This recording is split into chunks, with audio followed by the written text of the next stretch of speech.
Hello everyone, welcome to Vyas IAS. So this is your day 59 of mission UPSC 2027. आज का जो हमारा target था वो चैप्टर नंबर 2 जो हमारा था उसके कुछ एडिशनल क्वेश्चंस थे. आज हम करेंगे एडिशनल क्वेश्चंस उस चैप्टर के. ठीक है. सो पहला क्वेश्चन हमारे पास है, what are the values that shape the constitution in democratic state. The values that shape the constitution in democratic states are fundamental principle. देखो ये क्वेश्चन कह रहे हैं क्या वैल्यूज़ है जो हमारा इंडियन जो हमारे कॉन्स्टिट्यूशन है उसमें क्या क्या वैल्यूज़ दिखाई गई है या क्या क्या वैल्यूज़ है. तो कुछ फंडामेंटल प्रिंसिपल्स जो हर जगह होने चाहिए जैसे कि फेयरनेस, इक्वालिटी, इंडिविजुअल राइट्स की प्रोटेक्शन, यही सारी चीज़ें दिखाई गई है. जैसे पहला देख लेते हैं, justice which ensures fairness in social, economic and political spheres. जैसे कि Indian constitution social justice promote करने की कोशिश करता है through reservation for the marginalise communities. Liberty हमारे पास है, लिबर्टी है guarantees freedom of thought, expression, belief, faith and worship to every individual. की हर एक इंडिविजुअल के पास ये लिबर्टी है कि उसको जो करना है, जो सोचना है, जो करना है वो कर सकता है. Article 19 of the Indian constitution protect freedom like speech, assembly and movement. ठीक है. अभी तक हम लोगों ने आर्टिकल 14 से 18 किए थे ना, जिसमें डी आउट हमने पढ़ा था 14, 15, 16, 17, 18. इसी तरह आर्टिकल 19 क्या बोलते हैं, protect freedom like speeches, assembly and movement. Equality क्या है, ensures that all the individuals are treated equally before the law. ये भी हम पढ़ चुके हैं, ये भी हमें पता है आर्टिकल 14. तो ये आर्टिकल हमें याद करना है, आर्टिकल 19 जो कि हमारा है स्पीच को लेके. ठीक है. तो डी आउट्स याद कर लो. आउट्स में ऐसे है हमारा स्पीच. ठीक है. स्पीच को लेके freedoms like speech, assembly and movement. Article 14 हमें पता है इक्वालिटी. फ्रेटर्निटी है, promotes a sense of brotherhood और यूनिटी, जो हम पहले भी पढ़ चुके हैं. किस तरीके से किस तरीके से फ्रेटर्निटी मेंटेन करने की कोशिश करी जाती है हमारे Indian constitution to maintain the national integrity despite the country's diversity. Rule of law वही है कि everyone is subject to the law including those in power. ठीक है. चाहे प्रेसिडेंट हो, चाहे प्राइम मिनिस्टर हो, हर कोई अकाउंटेबल है अंडर दी लॉ. कानून सबके लिए बराबर है. This is it. ठीक है. नेक्स्ट है सोवर्निटी. सोवर्निटी भी हम पढ़ चुके हैं, which ensures that state has full control over its internal and external. ठीक है. सेक्युलरिज्म भी यही है, ये आपको पता है. ऑल रिलीजन्स वाला. डेमोक्रेसी भी यही है, for the people, by the people and accountable to the people. Human dignity में भी यही, respect the recognise and respect the intrinsic worth of every individual. की हर इंसान की रिस्पेक्ट की जानी चाहिए, डिग्निटी उसकी रिस्पेक्ट की जानी चाहिए. जैसे कि fundamental right in democratic constitutions protect human dignity, जैसे कि right to life and personal liberty. Separation of powers पता ही है आपको कि एग्जीक्यूटिव, लेजिस्लेटिव, जुडिशरी की पावर है. अब देखो हमारा फ़ायदा ये हुआ ना कि अगर हम सिर्फ 6, 7, 8 की बुक पढ़ के छोड़ देते हैं ना तो हमें शायद 9th में बहुत चीज़ें नहीं लगती. हमने क्या किया था, इतनी सारी चीज़ें एक्स्ट्रा पढ़ी है कि सेपरेशन ऑफ पावर जैसे टर्म्स अगर आते हैं, अकाउंटेबिलिटी, ट्रांसपेरेंसी अगर आते हैं तो हमें पता है कि यार ये होता क्या है. क्यों? क्योंकि हम लोग इसको पढ़ चुके हैं 20 बार. दैट्स वाई मैंने आपको इस तरीके से फाउंडेशन आप कह सकते हैं या फिर इस तरीके से एनसीईआरटी कराई है. ठीक है. So division Indian Constitution provides for an independent judiciary to act as a check on the legislative and executive. Accountability and transparency hold those in power which is accountable to the people and ensures transparency in governance. जैसे कि RTI in India empower citizens to access information from the government. Pluralism में क्या है, recognise करना और respect करना diversity in culture, language, religion and ethnicity. कि हर किसी की कल्चर को, हर किसी की लैंग्वेज को, हर किसी के रिलीजन को रिस्पेक्ट होनी चाहिए. इंडियन कॉन्स्टिट्यूशन एकोमोडेट करता है लिंग्विस्टिक डाइवर्सिटी. आपको पता होगा कि कोई ऑफिशियल लैंग्वेज नहीं है, बट मतलब कोई है नहीं, और 22 ऑफिशियल लैंग्वेजेज हैं इंडिया में. ठीक है. तो किस तरीके से ये कॉन्स्टिट्यूशन की आप कह सकते हैं डेमोक्रेटिक कॉन्स्टिट्यूशन को शेप करता है, by ensuring that the government serve the people not the other way around, to protect citizens right which is from being violated by the state और other individuals, and to promote inclusive development by ensuring equal participation of all groups, and to provide a framework for resolving conflicts peacefully through legal and democratic means. ठीक है. Next हमारे पास आता है Indian national movement. अगर हम Indian national movement की बात करें तो थोड़ा सा हिस्ट्री का कंसेप्ट है जिसमें हम लोग इंडियन नेशनल मूवमेंट के बारे में देख रहे हैं कि होता क्या है इंडियन नेशनल मूवमेंट. ठीक है. तो जस्ट या पहले स्टार्ट करते हैं इंडियन नेशनल मूवमेंट है क्या. तो देखो इंडियन नेशनल मूवमेंट एक ऐसा मूवमेंट है जिसमें इंडियंस ने काफ़ी स्ट्रगल किया है. किससे स्ट्रगल किया है, ब्रिटिश रूल के ख़त्म करने के लिए. ब्रिटिश रूल को इंडिया से ख़त्म करने के लिए उसके लिए काफ़ी ज़्यादा इंडियंस ने जो स्ट्रगल किया है, that is what is Indian national movement. हमने एक दो बार टर्म पढ़ा है इंडियन नेशनल मूवमेंट हमारे जो हम पढ़ते थे 6, 7, 8, बट अब हम ये आज समझ ही रहे होता क्या है. तो Indian national movement was the struggle of India to free the country from British rule. It began in the mid 19th century and ended India की जैसे इंडिपेंडेंस भी वैसे हम कह सकते हैं कि इंडिया को कहीं ना कहीं इंडिया फ्रीडम मिल गई और इंडिया का ये नेशनल मूवमेंट ख़त्म हो गया। नेशनल मूवमेंट लड़ा इसलिए किया था कि ब्रिटिशर्स से इंडिया को छूट मिलाने के लिए, ठीक है।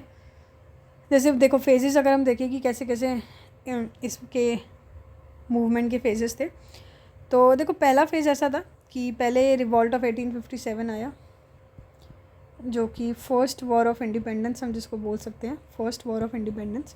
हुआ यूँ था कि Indian soldiers in the British army revolted against British officers, कि जो इंडिया के सोल्जर्स वगैरह थे उन्होंने क्या किया, ब्रिटिश आर्मी के खिलाफ क्या करा, लड़ना शुरू किया, ठीक है। क्यों? क्योंकि कार्टेजेस वगैरह यूज़ होने लग गए थे which is grease with cow and pig fat which is hurting the sentiments of Hindus and Muslim. मतलब कि वही है कि काउ और पिग को यूज़ किया जाता था, उनके मीट वगैरह को, उनके आप कह सकते हैं उनको कार्टेजेस के लिए यूज़ किया जाता था। तो कहीं ना कहीं हिंदू मुस्लिम इस चीज़ से ऑफेंड हो गए थे कि यार ये कैसे हो सकता है, हमारे काउ और पिग यूज़ करे जा रहे हैं, ठीक है। और बहुत सारी हार्श पॉलिसीज़ लगाई जा रही थी, टैक्सेस बहुत ज़्यादा लगाया जा रहा था, इंडियंस के साथ ट्रीटमेंट सही नहीं हो रहा था, इस वजह से कहीं ना कहीं ये दिक्कत आ रही थी। लीडर्स की अगर मैं बात करूँ तो जैसे कि यहाँ पे लीडर्स कौन कौन थे मेन, अगर रिवॉल्ट ऑफ 1857 आपने सुना भी होगा नाम, रानी लक्ष्मीबाई, मंगल पांडे बहुत फेमस थे, बहादुर शाह जफर और नाना साहिब, 4 लोग थे मेन लीडर्स अगर हम बात करें इस रिवॉल्ट ऑफ 1857, ठीक है। The revolt was crushed but it inspired Indian future freedom struggle. ये रिवॉल्ट हालांकि ख़त्म हो गया था, बट फिर कुछ ना कुछ फ्रीडम स्ट्रगल्स थे अभी भी जिनको लगा कि यार कर सकते हैं, लड़ाई लड़ सकते हैं, तो फिर और लोग आए। 1857 के रिवॉल्ट होने के बाद क्या हुआ, इंडियन नेशनल कांग्रेस आया 1885 में। अगर मैं बात करूँ कब आया, 1885 में हमारा क्या आया, इंडियन नेशनल कांग्रेस आया। किसने बनाया, A.O. ह्यूम, एक रिटायर्ड ब्रिटिश ऑफिसर्स थे, इंडियन लीडर्स के साथ मिलके, दादा भाई नौरोजी, W.C. बनर्जी के साथ मिलके इंडियन नेशनल कांग्रेस आया, A.O. ह्यूम, ठीक है। To give Indians a platform to demand rights from British peacefully. Early methods वही थे, petitions, request and peaceful protest वगैरह हो जाते थे। फिर धीरे धीरे पार्टीशन ऑफ बंगाल आया 1905 में। तो 1885 में जब हमारा वो आया, 1857 में आपका रिवॉल्ट हुआ, 1885 में क्या हुआ, INC आया, और 1905 में क्या हुआ, उसके 20 साल बाद लगभग हुआ है कि पार्टीशन हुआ बंगाल का, कि ब्रिटिश ने डिवाइड किया बंगाल को सतत इंडिया की यूनिटी को क्या कर सके, कमज़ोर कर सके। ये कह के क्या अलग किया कि एडमिनिस्ट्रेटिव कन्वीनियंस के लिए हम लोग बंगाल को डिवाइड कर रहे हैं। तो इंडियंस ने प्रोटेस्ट, अब रिस्पांस क्या रहा इंडियंस का, इंडियंस ने प्रोटेस्ट करने की कोशिश करी, उसके लिए एक मूवमेंट आया, स्वदेशी मूवमेंट, कि स्वदेश मतलब कि कोई भी जो फॉरेन के प्रोडक्ट्स हम लोग यूज़ नहीं करेंगे, boycotting British goods and using Indian made product, की इंडिया के बने हुए गुड्स हम लोग यूज़ करेंगे। कौन कौन मेन लीडर्स थे यहाँ पे, लाल, बाल और पाल, विच इज़ बाल गंगाधर तिलक। देखिए लाल, बाल और पाल की अगर मैं बात करूँ तो लाला लाजपत राय, बाल गंगाधर तिलक और बिपिन चंद्र पाल, ये 3 फेमस यहाँ के लीडर्स थे पार्टीशन ऑफ बंगाल के टाइम। 1905 के बाद हमारे पास आया 1915 में Gandhian era till 1947। Mahatma Gandhi India आए 1915 में और उन्होंने एक फ्रीडम स्ट्रगल लड़ा नॉन वायलेंस और अहिंसा को लेकर, सिविल डिसोबीडियंस को लेकर, तब तक इंडिया को इंडिपेंडेंस नहीं मिली। अब क्या क्या इंपॉर्टेंट मूवमेंट थे गांधी जी की, अगर मैं बात करूँ स्पेसिफिकली, कि गांधी जी ने, हालांकि हम इस क्वेश्चन को बाद में भी कर सकते थे बट मैंने सोचा कि थोड़ा पढ़ लेते हैं कि कौन कौन सी स्पेशल हम बोल सकते हैं गांधीयन एरा जो था, ये जो फेज़ था 1915 से 1947, तो गांधी जी ने क्या क्या मूवमेंट लड़े। देखो पहला मूवमेंट था इनका नॉन कॉपरेशन मूवमेंट, जो कि हुआ था 1920 में, लगभग 2 साल का ये चला था। क्या था, नॉन कॉपरेशन मूवमेंट, जिसमें यह था कि इंडियंस ने रिफ्यूज़ कर दिया कि हम ब्रिटिश की जो भी लॉज है, स्कूल्स है और गुड्स है, उनके साथ कॉपरेट नहीं करेंगे, हम नहीं लेंगे कोई भी चीज़ें, ठीक है।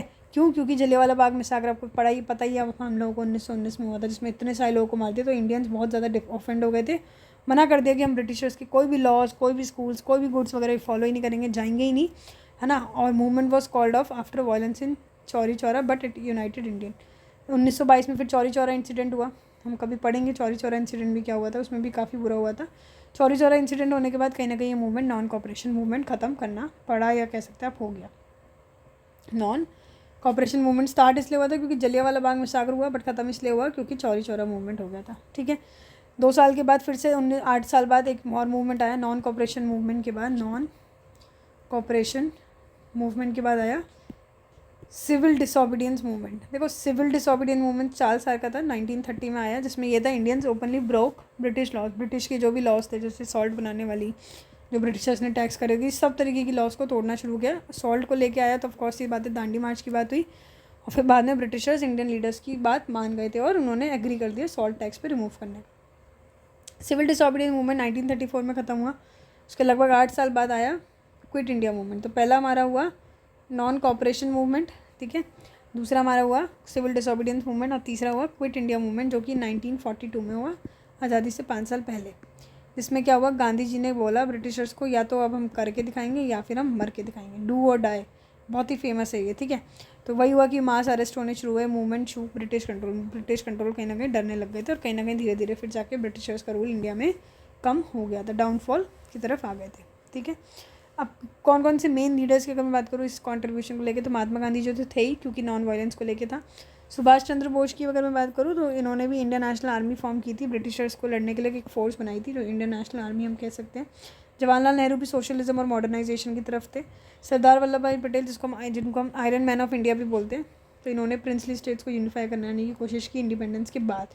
तो आयरन मैन ऑफ इंडिया कौन है, सरदार वल्लभ भाई पटेल। और भगत सिंह ने भी काफ़ी यंग रेवोल्यूशनरी थे, जिन्होंने फ्रीडम के लिए अपनी लाइफ भी कुर्बान दी थी, ठीक है। Why did Indians want freedom, क्यों चाहिए था, क्योंकि ब्रिटिशर्स इतने अनफेयर ब्रिटिश टैक्सेस लगा रहे हैं, इंडियन के रिसोर्सेज एक्सप्लॉइट कर रहे हैं, इंडियंस के साथ डिस्क्रिमिनेशन हो रहा है, desire for self rule and dignity, इस सब के लिए इंडिया को भी चाहिए थी, क्या चाहिए थी, इंडिपेंडेंस चाहिए थी। अब इंडिपेंडेंस होने के बाद क्या हुआ, वर्ल्ड वॉर 2 हुआ, जिसमें ब्रिटेन और कमज़ोर हो गया और कहीं ना कहीं इतने प्रोटेस्ट होने के बाद उनको छोड़ना पड़ा, और 15 अगस्त 1947 को इंडिया फ्री हो गई और कहीं ना कहीं इंडिया को डिवाइड करके इंडिया और पाकिस्तान में बट गई, ठीक है। ये अब थर्ड क्वेश्चन है हमारे पास, why what was the point in having a constituent assembly in India if all the basics were already decided. अभी हमने देखा था कि इंडियन ने मतलब बेसिक्स तो डिसाइड कर लिए थे, फिर भी कॉन्स्टिट्यूशन लगाने में 3 साल 2 साल लगाए, तो ऐसा क्यों हुआ, तो उसकी कुछ नीड थी, क्योंकि इंडिया की कुछ यूनिक नीड्स थी उसको कस्टमाइज़ करने के लिए। आपको पता है इंडिया एक डाइवर्स सोसाइटी थी, अलग अलग रिलीजन लैंग्वेजेस वगैरह थे, तो कहीं ना कहीं इसके लिए ज़रूरी था कि एक बार चीज़ों को लिखी जाए। कुछ और पुरानी लॉज थी, जैसे गवर्नमेंट ऑफ इंडिया एक्ट 1935 वगैरह जो थी, जो ब्रिटिशर्स के टाइम से थी, कहीं ना कहीं इंडियंस अभी भी सेटिस्फाइड नहीं थे, तो इंडिया के वेलफेयर के लिए ज़रूरी था कि चीज़ें दोबारा देखी जाए। कॉन्स्टिट्यूएंट असेंबली जब आई तो उन्होंने ये इंश्योर किया कि जो भी फाइनल डॉक्यूमेंट आया वो इंडियन की रियलिटीज़ के हिसाब से, जिसमें कास्ट डिस्क्रिमिनेशन देखने को मिलता है, माइनॉरिटी की राइट्स कहीं ना कहीं वायलेट है, सोशल जस्टिस नहीं है, तो ये चीज़ों को ध्यान में रखते हुए फिर इंडिया का कॉन्स्टिट्यूशन डिज़ाइन किया गया था, ठीक है। और सोवेनिटी के लिए भी बहुत ज़रूरी था कि using a British made framework, British के फ्रेमवर्क अगर हम आज भी यूज़ करते तो कहीं ना कॉलोनियल लीगेसी आती ही नहीं, वही चीज़ें चल रही होती। तो नया कॉन्स्टिट्यूशन लाने का ये भी रीज़न था कि इंडिया की सोवेनिटी और इंडिपेंडेंस के लिए। It show the world that India was capable of making its own laws free from the British influence. Inclusion of Indian ideals and values, कि डेमोक्रेटिक आइडियाज़ एग्जिस्ट तो करते हैं, डेमोक्रेटिक आइडियाज़ एग्जिस्ट करते हैं, but assembly ने ये ensure करा कि इंडियन की वैल्यूज जो अहिंसा वगैरह होता है, नॉन वायलेंस, सेक्युलरिज्म, इक्वालिटी और फ्रेटर्निटी होती है, वो कॉन्स्टिट्यूशन में आए, ऐसी चीज़ें हो, इंडियन की वैल्यूज़ आइडियल्स भी कॉन्स्टिट्यूशन का पार्ट हो। जैसे कि द कंसेप्ट ऑफ DPSP की अगर मैं बात करूँ, directive principle of state policy, जो आइलैंड से हम लोग लेके आए थे, कहीं ना कहीं वो भी एक वेलफेयर के लिए लाया गया था, एक इंडिपेंडेंट इंडिया के लिए, कि पॉवर्टी वगैरह, इनइक्वालिटी वगैरह ख़त्म की जाए। और कंटेनियस इशूज़ बोलते हैं इसको, उनको सॉल्व करने के लिए, जिसमें बहुत सारे क्रिटिकल क्वेश्चन है कि माइनॉरिटीज़ की राइट का क्या करे, यूनिटरी सिस्टम होना चाहिए, फेडरल सिस्टम होना चाहिए, रिजर्वेशन बैकवर्ड क्लास के लिए होना चाहिए नहीं होना चाहिए, ये सब चीज़ों के लिए ये सब डिबेट वगैरह हुई, उसके लिए ये कॉन्स्टिट्यूशन लेके आना ज़रूरी था। कंटिन्यूटी और चेंज के लिए, क्योंकि कुछ फीचर्स आप देखेंगे कि पार्लियामेंट्री UK वगैरह से बोरो किए, बट कहीं ना कहीं प्रोविजंस लाने ज़रूरी थे कि बैलेंस ओपिनियन हो। तो यूनिवर्सल एडल्ट फ्रेंचाइजी की अगर मैं बात करूँ, जिसमें सबको ये कोशिश की कि सब वोट दे सके, ये भी एक बहुत बड़ा बोल्ड स्टेप था। और कुछ स्पेशल प्रोटेक्शंस ले गए स्पेशल शेड्यूल का, शेड्यूल ट्राइब माइनॉरिटीज़ को लेके। फंडामेंटल राइट सेफ गार्ड करने की कोशिश की गई, ठीक है, कि right to equality, freedom of speech, protection from exploitation, ये सारी चीज़ें लाने की कोशिश की, जो कभी भी वायलेट, सो दैट कोई भी सिटीज़न वायलेट ना करे, ठीक है। कंसेंसस लाने के लिए भी ज़रूरी था। असेंबली में आपको पता है कि डाइवर्स अब वॉइसेस थी, अम्बेडकर जी थे जो दलित लीडर थे, मौलाना आज़ाद थे जो मुस्लिम लीडर थे, सरोजनी नायडू थी वुमेन की तरफ से थी, तो कहीं ना कहीं एक डाइवर्स लोग भी असेंबली के पार्ट थे। ऐसा नहीं था कि असेंबली में जो 299 आसपास मेंबर्स थे, ऐसा नहीं है कि कोई एक ही क्लास कम्युनिटी के, सारे डाइवर्स थे। कंसेंसस बिल्डिंग हुई तो उससे कॉन्स्टिट्यूशन की लेजिटिमेसी बढ़ी, ठीक है। अडेप्टेबिलिटी थ्रू अमेंडमेंट्स, की आज भी अमेंडमेंट्स हो सकते हैं, तो कहीं ना कहीं लोगों ने अभी भी उसको अडेप्ट किया है, ठीक है। This was critical because India as a young democracy needed room for growth and change without constant conflict. Legal framework, कि बिना कॉन्स्टिट्यूशन एंड असेंबली के इंडिया को कहीं ना कहीं लीगली बहुत सारी चीज़ें फेस करनी पड़ती, लीगली क्योस फेस करना पड़ता है, तो एक वेल ड्राफ्टेड कॉन्स्टिट्यूशन से एक क्लियर फ्रेमवर्क मिल गया कि यार ये तरीके से चीज़ें करनी है, ठीक है। सिंपल वर्ड्स में बोले तो basics existed but needed its own version.